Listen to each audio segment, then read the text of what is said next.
There are places in this world hidden in the shadow, where the line between reality and nightmares blur. Places where those who disappear may never return. Detective Marcus Harris is about to find himself drawn into one of these places, a place that calls out to the lost and forgotten. Tonight, this case is personal. His niece Laya has vanished without a trace, and now Marcus is following the trail, not just as a detective, but as a family member. Every question comes with a price.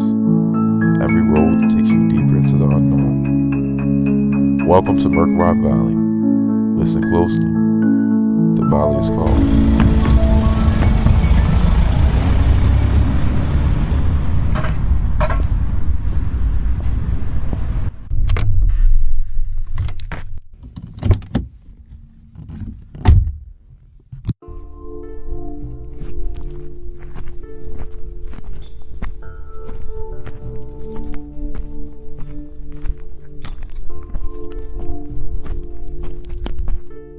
Tasha, it's me. Open up. Where the hell have you been, Marcus? I told you she was missing. This isn't like her. Something that happened to her, and now my little girl might be. Calm down, Taj. We're not there yet. Don't tell me to calm down. You wrote me off when you said, "Oh, she probably somewhere with that little boyfriend of hers." But Mark, she hasn't come home at all. She never stayed out all night without a word. You promised you'd check into it yesterday. Did you even do that? I'm sorry, Taj. There's no excuse. I was tied up with another case and it slipped. I should have been there for you, but I'm here now and we'll find her.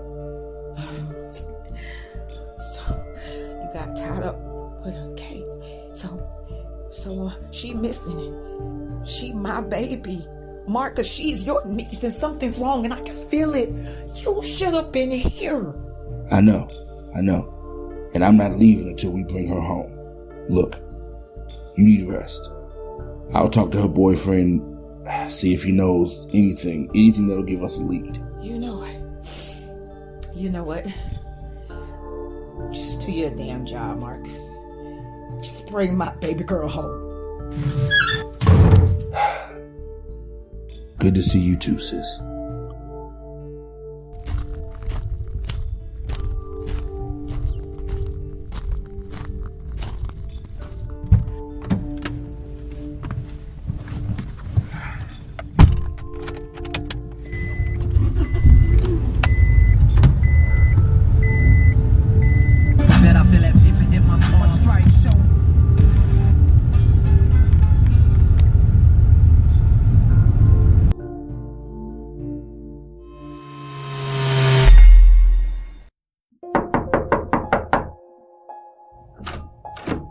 Yes.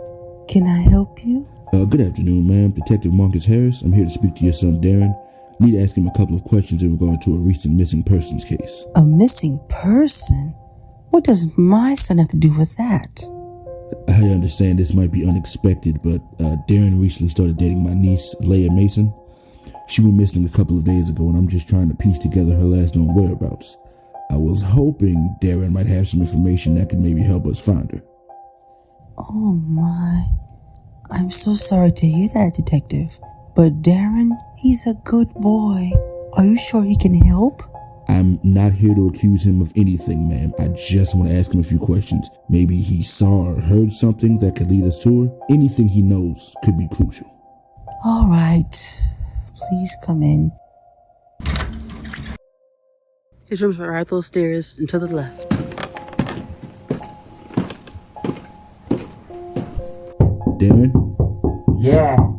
Detective Marcus Harris here to talk to you about my niece, Laya. I'm sure you've heard she's been missing. She never turned back up, huh? You don't sound surprised by the news. How about you open the door and you fill me in on what you know? Yeah, please come in. Darren, I'm not here to point fingers. I just need to know what happened that night she disappeared. Any leads you can give me. Yeah, I get it. I probably was the last one to see her after what I saw. After what you saw? Well, More like didn't see. Man, it was like she vanished out of nowhere, but you're not gonna believe anything I tell you. Try me. Just try the truth, and we'll see where we go from there. What happened? It was like 9:30. We were heading down to Larson Hill Park, just for a little hangout after hours, you know? To smoke, drink a little, just the chill kind of thing, you know? Mm-hmm. I'm gonna talk to you a little later about having my underage niece out smoking and drinking, but continue. Yes, sir. Anyways, we had just crossed over the street and got to the park right before the bridge. But before we walked in, I just realized that I left a dime bag in a cup holder. I told her to hang back while I run to the car for a sec. And as I headed back, I heard her phone begin to ring, but it wasn't like one of her friends' ringtones, you know? But she picked it up anyway, so I didn't think anything of it. Any idea who called her? Not a single one. It didn't seem weird to me at the time. Then, as I was crossing over the street, this car comes out of nowhere and speeding by and almost clips me. So I start yelling at the guy, even though he drove away. And when I turned back to look where Laya was, she wasn't there anymore. And you didn't see where she went? That's the thing. She was right there, right before the car passed by. I was just looking at her. She was right there for a second. Then after the car passed by, she was gone. I thought maybe she walked into the park or something, but when I looked all over the park, she wasn't there. Called her like a dozen times. Her phone doesn't even ring now. No voicemail, no text, no nothing. Was there an argument going on between you two that night? She mentioned anything about meeting up with anyone else? No, we weren't fighting. Everything was cool. I've been racking my brain trying to figure out maybe the car had something to do with it, but it just was too quick. It didn't make sense. It's like she just vanished. She was there a second and then now she's gone. People don't just vanish, Darren. Something happened. I think the best way to make sense of this is for you to take me to that spot in the park, show me exactly where you last saw her. Yeah, I could do that. Maybe it'll help.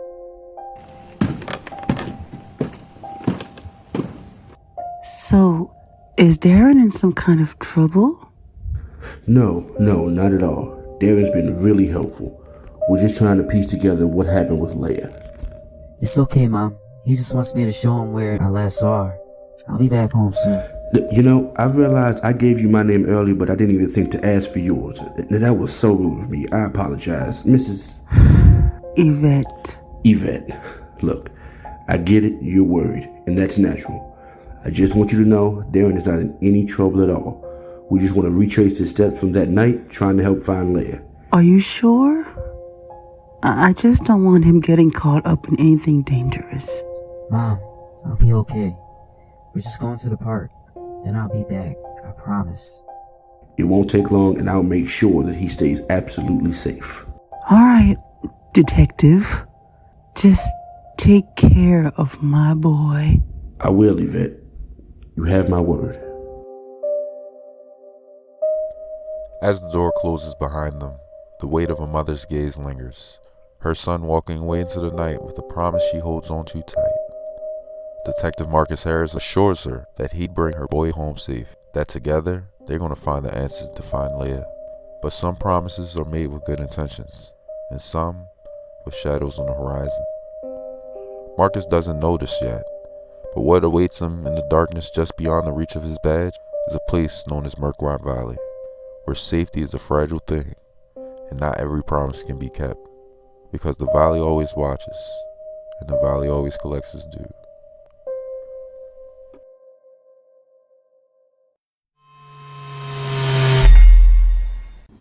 Now, you're sure this is the spot, Darren? Yeah, Detective. It's right here. I left her right by this bridge. She told me she'd wait right here. I swear, I don't understand. Alright, help me out and maybe we can figure this out together. I didn't think anything bad would happen, you know? Do you remember the way she was acting before she disappeared? Did anything seem off, maybe? She was just standing there.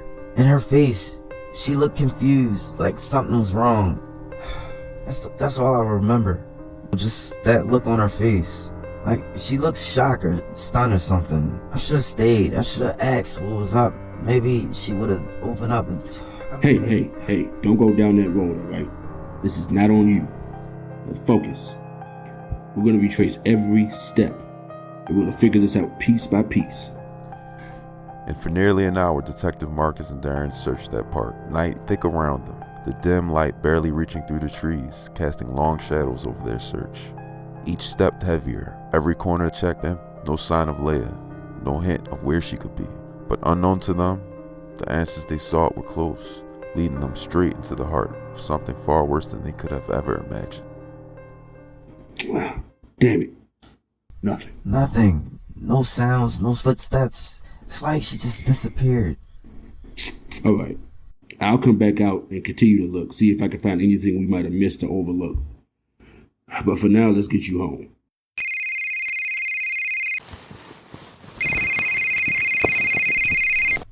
It's an unknown caller. Okay, look, put it on speaker. This could be the break that we need. Hello?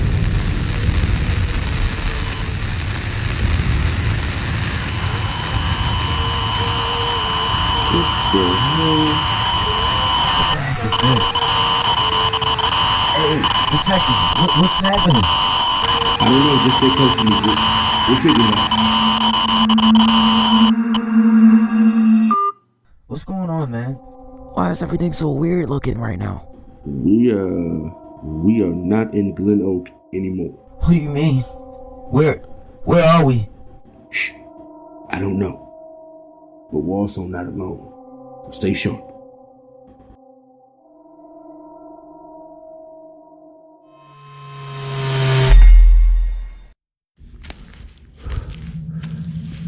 This place feels like a nightmare.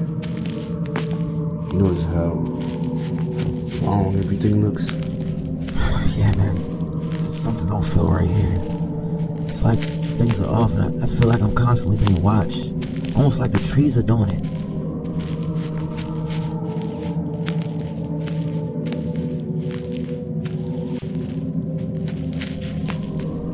Hold up. Look. Ahead. Those are cop lights, right? Yeah. Finally, maybe we'll get some answers. Funny thing about cops, they always kinda made me nervous, you know? Ever since I saw one harass my dad, I just never learned to trust him. He beat him half to death right in front of me and I couldn't do a damn thing about it either. Oh. Damn. I never knew that. Yeah, I still find myself getting freaked out every time I hear a police siren. But I'll be real with you, I'd be actually really grateful to see one right now. It beats whatever the hell is out here, you know? Nah. Something's off. Those lights aren't right. Whoa, wait. That ain't no cop. Shh. Stay low. Let's get a better look. That thing. It's massive. Is it dragon chains around? Man. Oh God. That thing. That's just his face. What's it? It's a visor. Those blue and red lights, they're coming from his head, look. Or at least that thing's not human. It sees us. Run, Darren. Now. It's right behind us. I'm right behind you. Go.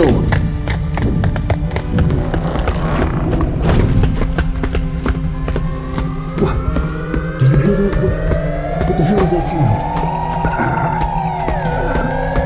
Something's... Whoa, my head, it's like it's inside my skull. I'm blacking out. Stay with me, dude. I can't fight it either. My body's just feeling so heavy. Damn. Just hold on.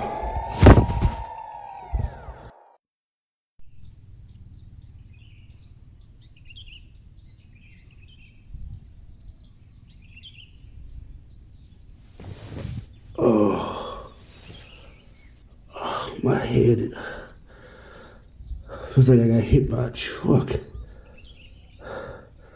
Darren?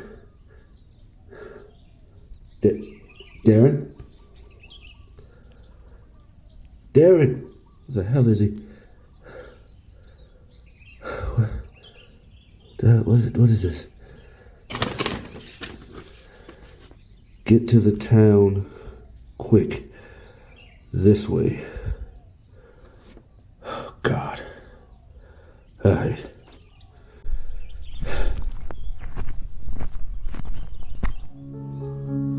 What you have just listened to was a nightmare come true. A place beyond fear, beyond reason, where the boundaries of reality are shattered. Somehow they've been teleported to this valley of horror.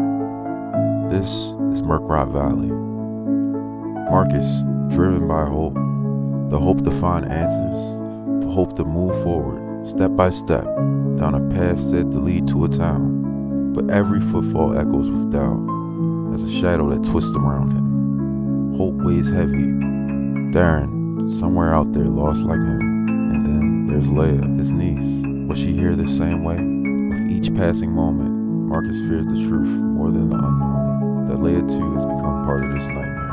Murkrot Valley, where hope clings like a fog, and every path leads into the darkness that is the valley.